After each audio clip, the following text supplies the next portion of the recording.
Good evening students. History class में आपका स्वागत है। आज हम 12th क्लास के हिस्ट्री का 4th चैप्टर कर रहे हैं, विचारक, विश्वास व इमारतें। और हमारा काल क्या रहेगा? 600 ईसा पूर्व से 600 ईस्वी के बीच। इसी काल के हम पहले 2 चैप्टर और कर चुके हैं, जिसमें इस काल के दौरान की हमने राजनीतिक स्थिति का वर्णन किया, यहाँ की सामाजिक स्थिति का वर्णन किया। आज हम सांस्कृतिक विकास के महत्वपूर्ण पहलुओं पर गौर करेंगे इस चैप्टर में, और 3 चीज़ों को खास तौर पे जानेंगे। कौन कौन सी है वो? विचारक, विश्वास में इमारतें। यानी इस दौरान महत्वपूर्ण विचारक कौन से रहे जिन्होंने नए विचार प्रस्तुत किए समाज के लिए, लोगों के विश्वास क्या थे इस दौरान, उनकी आस्थाएं क्या थी। खासतौर पे धर्म के मामले में हम जिक्र करेंगे। फिर इन विचारकों और विश्वास से जुड़ी हुई इमारतों का किस तरीके से निर्माण हुआ, मंदिर कैसे बने, स्तूप, विहार, मठ किस तरीके से अस्तित्व में आए, इन पहलुओं पर हम गौर करेंगे इस चैप्टर में। तो सबसे पहले जो हम यहाँ पर कैसी सामाजिक स्थिति थी, पिछले चैप्टर में भी पढ़ा कि हिंदू धर्म था, ब्राह्मणवाद था, और वहाँ पर ब्राह्मणवाद में जो समाज है वो 4 वर्णों में बटा हुआ था। तो इन परिस्थितियों में नए जो धर्म आए वो थे बौद्ध और जैन धर्म। उनकी उन्नति के कारण क्या थे, यहाँ किस तरह का समाज था जिसमें इन 2 धर्मों का अस्तित्व हुआ। ठीक है, तो इसके कारण क्या थे? पहला कारण क्या था? हिंदू धर्म में जटिल हो गया था हिंदू धर्म। व्यर्थ के रीति रिवाज, व्यर्थ के कर्म कांड, व्यर्थ के आडंबर जो है इस हिंदू धर्म में हावी हो गए थे, जिससे लोग परेशान थे और वो एक साधारण सा धर्म चाहते थे जो उन्हें बौद्ध और जैन धर्म में दिखाई दिया। इसलिए लोगों में बौद्ध और जैन धर्म है वो लोकप्रिय हुआ। दूसरा है जाति प्रथा व छुआछूत। समाज में हमें पता है कि उस दौरान जाति प्रथा के बंधन बहुत सख्त थे। वर्णों में बटा हुआ था समाज, और जो चौथा वर्ण था शूद्र, उसे अछूत माना जाता था, उसको छूना भी पाप समझा जाता था। तो जो शूद्र थे वो परेशान थे, दुखी थे, और उन्होंने बौद्ध और जैन धर्म को अपनाया।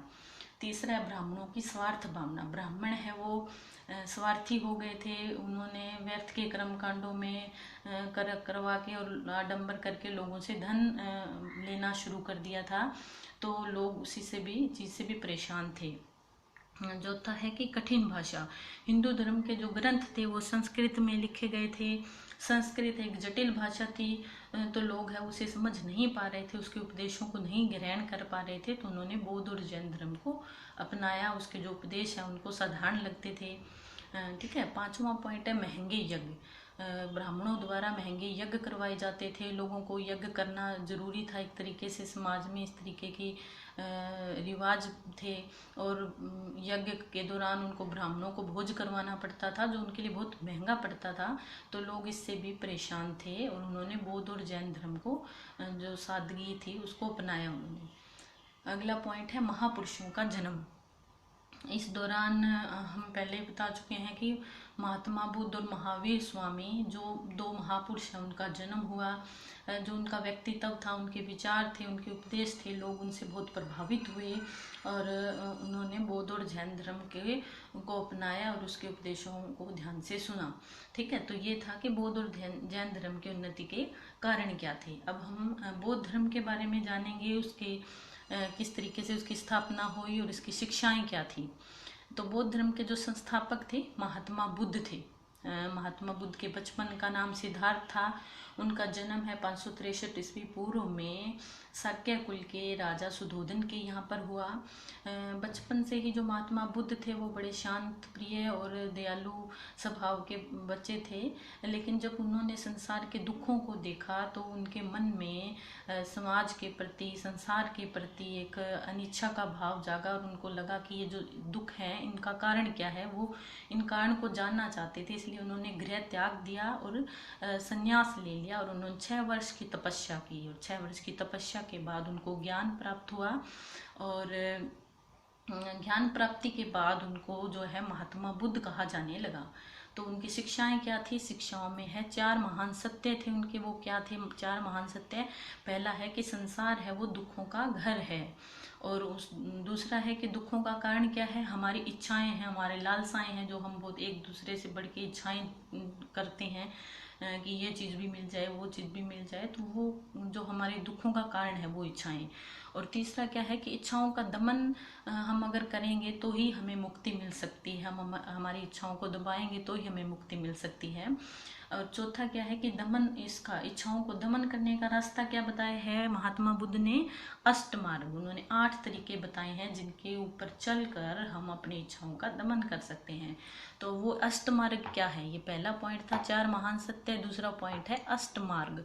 अष्ट मार्ग क्या थे कि हमारा जो दृष्टि है, हमारी नज़र है वो शुद्ध होनी चाहिए, हमारा जो संकल्प, हमारे इरादे शुद्ध होने चाहिए, सही होने चाहिए, हमारे जो विचार हैं, हमारे वचन हैं वो भी शुद्ध होने चाहिए, हमारे जो काम हैं, हमारे कर्म हैं वो भी सही होने चाहिए, कमाई हमारी ईमानदारी की होनी चाहिए, प्रयत्न हम कोई काम के लिए प्रयास करें वो भी हमारे बिल्कुल सिंसियर होने चाहिए, स्मृति शुद्ध हो, हमारी समाधि शुद्ध हो, हमारे विचार शुद्ध हो। ये अष्ट मार्ग उन्होंने बताए हैं महात्मा बुद्ध ने। उसके अलावा उनका शिक्षाओं में अगला क्या पॉइंट है कि महात्मा बुद्ध अहिंसा को मानते थे, हिंसा के खिलाफ थे।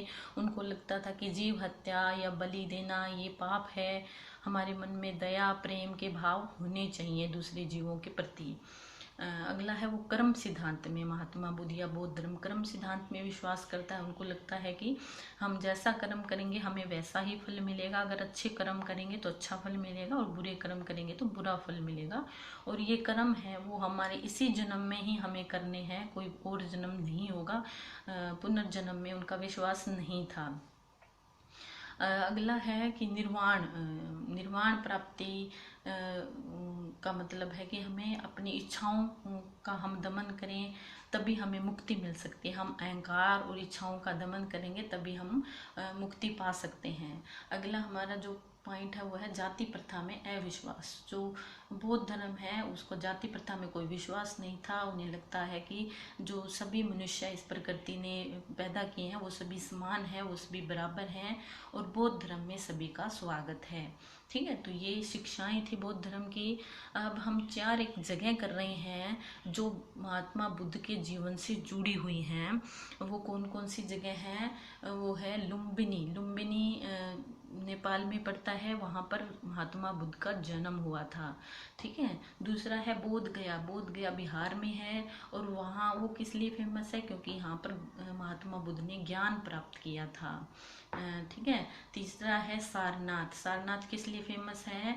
यहाँ पर महात्मा बुद्ध ने अपना पहला उपदेश दिया था। सारनाथ उत्तर प्रदेश में पड़ता है, यहाँ पर पहला उपदेश उन्होंने दिया। कुशीनगर में उन्होंने निर्वाण प्राप्त किया। निर्वाण प्राप्त करने का मतलब है उनकी मृत्यु कुशीनगर में हुई थी जो उत्तर प्रदेश में पड़ता है। तो ये है, आज हमने बौद्ध धर्म के बारे में जाना। कल हम बाकी चीज़ों पहलुओं पर गौर करेंगे, इसकी जैन धर्म है या मंदिर किस तरीके से बने या और विश्वास क्या थे लोगों के। मुझे उम्मीद है आपको ये समझ आ गया होगा। आप इस वीडियो को देखेंगे, 2 बार देखेंगे, इस चैप्टर को समझने की कोशिश करेंगे और